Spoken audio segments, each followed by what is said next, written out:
अस्सलाम वालेकुम जी। तो फिर मुलाकात हुई बिलावल भुट्टो की। इस्तकबाल किया शहबाज शरीफ ने और मरीम नवाज़ ने और हमज़ा नवाज़ और ख्वाजा साद रफ़ीक।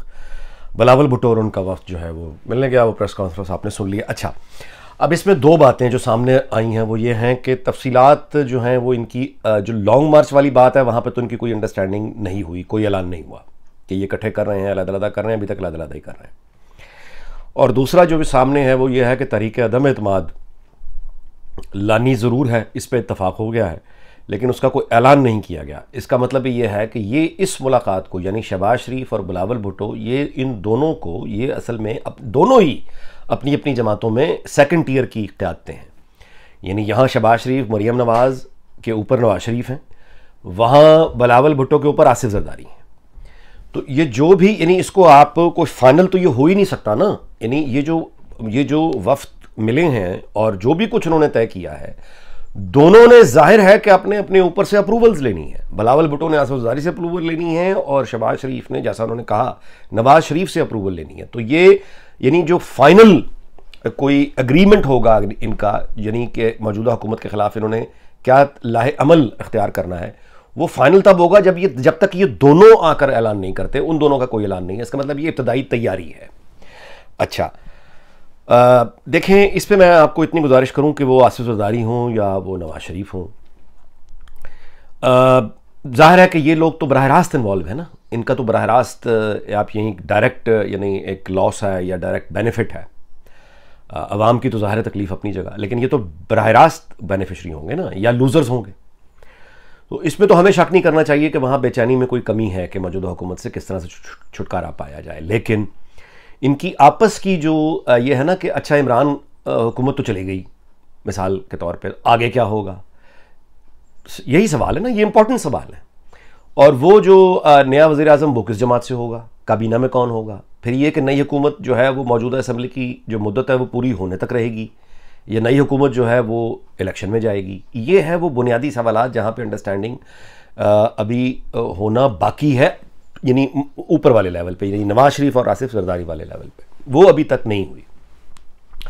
अच्छा, अब आगे इस दो पॉसिबिलिटीज़ हैं, या तो ये है कि ये लोग या पोजीशन जमातें आगे बढ़ें और ये वाले जो मामलात हैं इनको जल्द अज जल्द तय करें और जो करना है वो जितनी जल्दी हो सके ये कर दें। एक तरीका ये होगा। दूसरा ये होगा कि नहीं, ये लोग यहाँ तो मुत्तफिक रहेंगे कि हाँ इमरान खान को जाना चाहिए, लेकिन आइंदा क्या होगा इस बात पे ये लड़ते झगड़ते टाइम गुजारते चले जाएं।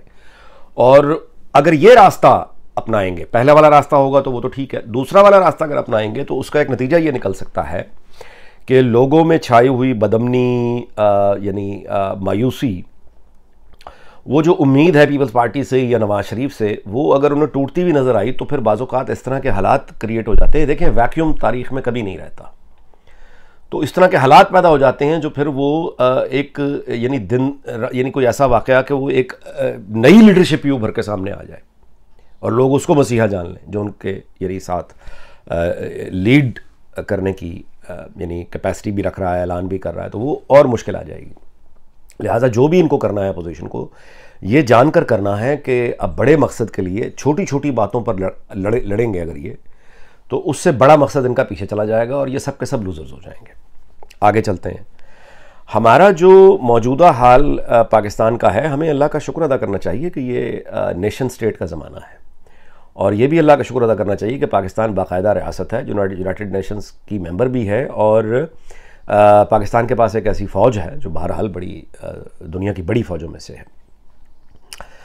वरना इमरान खान ने जो हाल किया है, ये मैं आपसे गुजारिश करूं कि अगर हिंदुस्तान की बात ही करें तो हम ये जानते हैं कि जब भी हुकूमत एम्पायर्स का ज़माना था ना, नेशन स्टेट से पहले, तो जो सल्तनत कमज़ोर हुआ करती थी, कमज़ोर कैसे होती थी, ऐसे ही यानी कोई जोकर की हुकूमत आ गई, उसने जोकर इकट्ठे कर लिए और उसके बाद उसने सल्तनत के साथ खेलना शुरू कर दिया, जिसके बाद ये यूरोप में भी होता था, अफ्रीका, खुद हिंदुस्तान में क्या हुआ।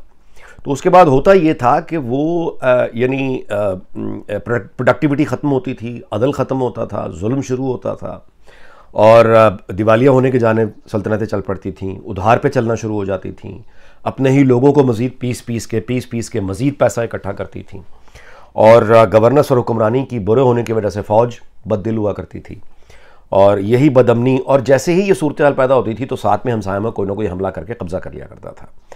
मिसाल के तौर पे हमारे यहाँ अगर आप हिंदुस्तान में उधर देखें तो औरंगज़ेब जो था उसने अपना एक सख्त गिर तलवार उठाई और एक रिजिड वो इस्लाम का तलवार उठा के निकल पड़ा, म्यूज़िक बंद कर दिया, जो मतलब है नॉन मुस्लिम्स के ऊपर बड़े एक्स्ट्रा उसने टैक्सेस लगा दिए। तो वो जो हारमनी पैदा की थी अकबर ने, जलालुद्दीन अकबर ने, वो सारी की सारी औरंगज़ेब ने आके उसको बिल्कुल फारिग कर दिया। नतीजा उसका ये निकला कि 1707 में औरंगज़ेब ने अपने बड़े बेटे आज़म को एक ख़त लिखा और उस ख़त में औरंगज़ेब ने ख़ुद ये तस्लीम किया कि मुग़लिया सल्तनत जो है वो इतनी कमज़ोर पहले कभी नहीं थी और उसका यानी मुझे बचना मुश्किल लग रहा है। ये औरंगज़ेब अपनी ज़िंदगी में 1707 में अपने बेटे को ख़त लिख गया था। और उसके बाद ये हुआ कि वो जो आया रंगीला शाह आया वो बिल्कुल ही अलग था, बिल्कुल ही अलग था। वो जो करो सब कुछ ही उसने खोल दिया, ऐश और इशरत पार्टी भाई लाइफ चल करो। तो नतीजा फिर ये निकला कि नादिर शाह आया, बर्बाद करके चला गया। और वो इसने फिर ऐसा बर्बाद किया कि फिर आगे अंग्रेज़ों के लिए भी काम आसान हो गया। और बाय द वे अंग्रेज़ों ने खुद कब्ज़ा सिर्फ मुग़लों से लड़के नहीं किया था, वहाँ फ्रेंच भी थे, वो फ्रांसीसियों से भी लड़ रहे थे अंग्रेज़, क्योंकि पुर्तगीज़ भी थे, पुर्तगीज़ से भी। क्योंकि जब सल्तनतें कमज़ोर हो रही होती हैं तो बाकी दुनिया देख रही होती है ना कि वहाँ पे मौका बन रहा है, कब्ज़ा करो कब्ज़ा करो कब्ज़ा करो। तो अंग्रेज़ भी कब्ज़ा करने आए थे, फ्रांसीसी भी कब्ज़ा करने आए थे, पुर्तगीज़ भी कब्ज़ा करने आए थे। अंग्रेज़ सिर्फ इनसे नहीं लड़े, वो बाकियों से भी लड़के उनको निकाला, फिर सल्तनत बनाई थी। तो मौजूदा हालात में जो इमरान खान ने हमारा हाल कर दिया है, अगर ये सल्तनतों का ज़माना होता तो अब तक अल्लाह रहम करे दाएँ बाएँ कहीं ना कहीं से हम फारिग हो चुके होते हैं। तो और अब भी देख लें कि नेशन स्टेट है, उसके बावजूद इन 3.5 सालों में जो तबाही हुई है, हमले शुरू हो गए हैं। नेशन स्टेट होने के बावजूद हमले शुरू हो गए हैं। बलूचिस्तान में शुरू हैं, एक्सफाटा में शुरू हैं, पख्तूनख्वा में शुरू हैं, बाकी भी शुरू हैं। ये किस चीज़ का फ़ायदा उठाया जा रहा है? टेररिस्ट किस चीज़ का फ़ायदा उठा रहे हैं कि हुकूमत कमज़ोर है, लोग तंग हैं, यानी महंगाई के हाथों तंग हैं, गुर्बत के हाथों तंग हैं, बदअमनी के हाथों तंग हैं, लाकानूनियत के हाथों तंग हैं, उनको अदल नहीं मिलता, उनको इंसाफ नहीं मिलता। और तालिबान, आपको पता है कि अफ़गानिस्तान में जब इनकी तहरीक शुरू हुई थी तो उसकी बुनियाद अदल थी कि हम इंसाफ दिलाएंगे, लोग उनके साथ हो गए। तो इतनी मायूसी और इतने उसमें जो है यानी अपोजिशन का ये काम है कि अब वो ये सोचे और आगे बढ़ के लीडरशिप ले। लीडरशिप कोई ऐसी चीज़ नहीं है जो आपको प्लेट में रख के कोई दे। अगर ये लोग सिग्नल्स का इंतज़ार करते रहेंगे, अगर ये लोग यानी अब ऐसा तो नहीं होगा कि इस्टेब्लिशमेंट आगे बढ़ के इनको ये कहे कि आइए जनाब आप बिस्मिल्लाह कीजिए, सब कुछ हाजिर है। कुछ मामलात इनको खुद तय करने हैं और ख़ुद तय करके आगे बढ़ के लीडरशिप लेनी है। लीडरशिप लेनी पड़ती है। और वो लीडरशिप कैसे लेनी है? लीडरशिप मतलब देखें, बात सुने, ये कर देते हैं, टेबल कर देते हैं नो कॉन्फिडेंस, पंजाब में करें या नेशनल असम्बली में करें, तो एक मूव आगे बढ़ के करेंगे ना। इन हालात में क्या ये वाकई सीरियसली आप सोच सकते हैं कि इमरान खान के खिलाफ अदम एतमाद पेश हो जाए और वो यानी वोट ऑफ कॉन्फिडेंस दोबारा से ले ले? हम फर्ज करते हैं कि ले लिया उसने। बहुत से लोग मिसाल देंगे ना, कभी हाल ही में तो लिया जनाब, अच्छा ठीक है, ओके। वो अदम एतमाद पे खैर नहीं था, वो बिल्कुल सूरत हाल और थी। जब तहरीक अदम एतमाद टेबल होगी ना, ये खबर आएगी कि अपोजिशन ने इकट्ठे होकर ये काम कर दिया है, आप देखेंगे कि मुल्क की फिजा बदलती कैसे है। ब्यूरोक्रेसी तंग बैठी है, मीडिया तंग बैठा है, कोई इदारा इनसे खुश नहीं है पीटीआई से।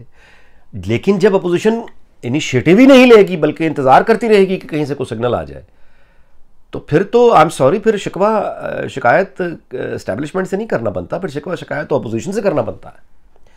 क्यों आप हर चीज़ के लिए सिग्नल्स की तरफ देख रहे हैं? खुद आगे होके आप कोई मतलब है कि एक्शन क्यों नहीं करते? बजाय ये कि आप इन्हीं अप्रूवल्स का इंतजार करें, आगे बढ़ के एक्शन तो करें ना। और भाई ज़्यादा से ज़्यादा क्या होगा, चले मिसाल के तौर पे क्या होगा, ज़्यादा से ज़्यादा आप नो कॉन्फिडेंस टेबल करें, नाकाम हो जाएगी तो इमरान खान अपने बलबूते पे तो वोट ऑफ कॉन्फिडेंस नहीं ले सकते ना। पहले भी उन्होंने वोट ऑफ कॉन्फिडेंस लिया था तो अपने बलबूते पे तो नहीं लिया था ना। अगर वो अपने बलबूते पर ना पहले ले सके हैं ना वो आज ले पाएंगे। और अगर मिसाल के तौर पे उनके खिलाफ ये हो जाती है तो आज एस्टैब्लिशमेंट आप समझते हैं कि अखलाकी तौर पे उनके पास ये जवाज़ है कि वो इस हुकूमत को रहने के लिए वोट ऑफ कॉन्फिडेंस के लिए हेल्प करें? बहुत मुश्किल हो जाएगा, ऐसा नहीं है। यानी अब ये वक्त नहीं रहा कि एस्टैब्लिशमेंट जो है वो इनकी यानी अगर उनको भी ये मालूम होगा कि इनका फ्यूचर जो है यानी नो कॉन्फिडेंस के बाद इनकी कोई अंडरस्टैंडिंग हो गई तो वो खामोश रहेंगे। चलिए बिलफर्ज महाल आखिरी बात कर लेते हैं जेबी लॉ ख़त्म करने से पहले। आप टेबल करते हैं पंजाब असम्बली में या वफाकी हुकूमत में, मतलब आप कहते हैं जी नो कॉन्फिडेंस, हम तहरीक अदम एतमाद लेकर आ गए हैं और एस्टैब्लिशमेंट जो है वो खुल के खड़ी हो जाती है और तहरीक अदम एतमाद आपकी नाकाम हो जाती है और दोबारा इमरान खान वहाँ से वोट ऑफ कॉन्फिडेंस ले लेते हैं और दोबारा उस्मान बुज़दार पंजाब असम्बली से, मिसाल दे रहा हूँ, मुंतखब हो जाते हैं, तो लोगों पर इसका क्या इम्पैक्ट जाएगा?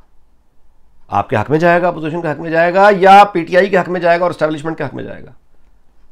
बच्चे को जो चीज़ें, ये तो बेसिक नॉलेज है ना। अब वो कह क्या रहे हैं उसको छोड़ें, आपने क्या करना है ये बताएं। लीडरशिप लेनी पड़ती है और आगे बढ़ के लेनी पड़ती है। क्या अपोजिशन इसके लिए तैयार है? अगर तो तैयार है तो मुस्तकबिल उसका है, लेकिन अगर अपोजिशन तैयार नहीं है और किसी मखमसे में फंसी रही तो फिर तारीख भरी हुई है कि दो फरीक थे, तय नहीं कर पाए और तीसरा आया जो सब कुछ ही ले गया। अल्लाह ताला पाकिस्तान को शाद रखे, आबाद रखे। आपको बहुत शुक्रिया।